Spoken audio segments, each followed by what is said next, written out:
Now this video only applies to the business owners out there because I'm going to be walking you through my method to hiring marketing agencies without wasting any unnecessary money. I'm going to be walking you through kind of my 4 steps from research to knowing my numbers to the questions to the conversations I have with the marketing agencies I work with to help me take my business to the next level, revenue and profit wise. Stay tuned.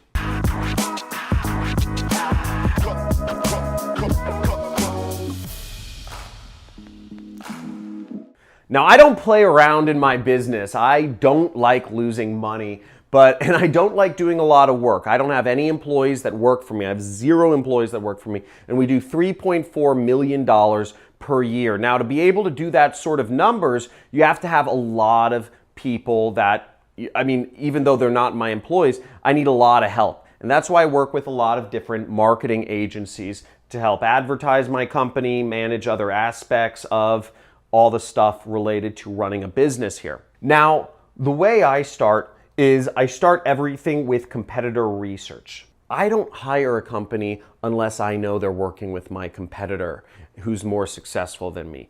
Everything in my business is around knowing who my competitors are that have bigger businesses than me and just ruthlessly copying everything they do until I'm at the same level or better than them. Part of that ruthless copying means I am figuring out what ad agencies or what marketing agencies or what development agencies or what support agencies my competitors are working with. And the way I do that is pretty old school, frankly. I go to conferences and I go to meetups and I go to industry events and I'm talking or just I'm talking on Skype, but I talk with different people in the industry to figure out who's working with who. I ask people for recommendations. Who are you working with? If I see somebody who has some ads I like, I say, who are you working with to put those ads up? Now, running a business is the same as like affiliate marketing. In affiliate marketing, you're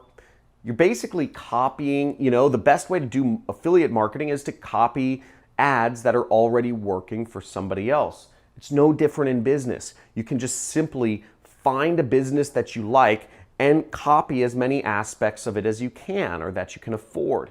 It's not difficult. You can hire people's employees from them. You can hire their agencies from them. You can do anything. You can to get whatever your competitor is doing, whatever relationships your competitor has, whatever media outlets or key figures that are in that company, you can always find a way to get some of that for yourself, either by hiring the same agencies I found is the lowest hanging fruit to literally stealing your competitor's business. So as I said, I talk with a lot of my competitors. I do research. One other way that I found with mediocre results is actually looking up different ad agencies and seeing who they post as client testimonials. Sometimes you'll see somebody post a client testimonial and they'll be one of my competitors, and then I'll try to work with that agency. I'll at least test them out. The next important thing in terms of hiring a marketing agency or a freelancer, or whoever you're hiring to help your business, is knowing your numbers, okay? Know what you're willing to spend with that freelancer or that agency or that consultant. Know what numbers you need to back yourself into. Now, for my business, I'm willing to spend up to $20,000 per marketing agency I work with. But again, I'm only looking to work with a very specific type of marketing agency, and they need to have been working with one of my competitors and produced results for them. So that narrows the field a lot. But if I know my numbers, I know I'll never lose money. My risk tolerance in my business is $20,000. It may be different in your business, but I stick very firmly to my risk tolerance in my business. I'm willing to spend $20,000 to test out a new agency, and then I will measure if I got results or if I didn't. Usually, I either lose a lot of money or I'll make a ton of money.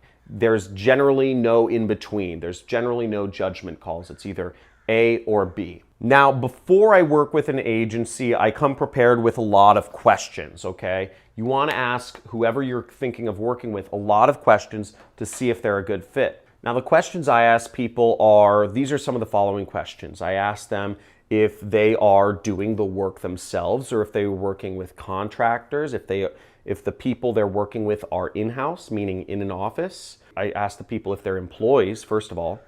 An employee means they're working only for this person, or if they're contractors. And if an ad agency I'm hiring is working with contractors, it means the people they're working with can work for anyone. I give preference to people who are working with employees, meaning that it means the agency has a stable business and they are working exclusively with certain people that I wouldn't be able to work with otherwise. The other question I ask people is how much is their largest client spending with them per month? Or a variation of that is for non-marketing agencies is what are the results that their largest client is getting with them as a direct result of their work?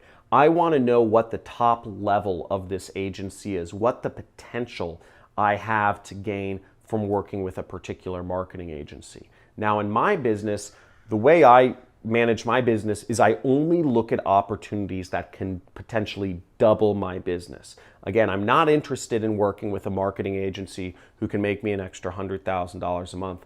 I'm only interested in working with marketing agencies that can make me an extra $500,000 per month in gross revenue. That's very important to me. So that narrows the field, and that means I'm only working with agencies in certain fields of marketing. Now, I also ask the agencies I'm working with, who are their other clients that are similar to me? Again, this is sort of a loaded question because oftentimes I've already done my research and I already know or have heard of that they are working with a similar client to mine or one of my competitors. I look to verify that information and see if they actually name that they're working with a competitor of mine, because that's important to me. Again, I want to work with people who are doing effective advertising in the same field as me.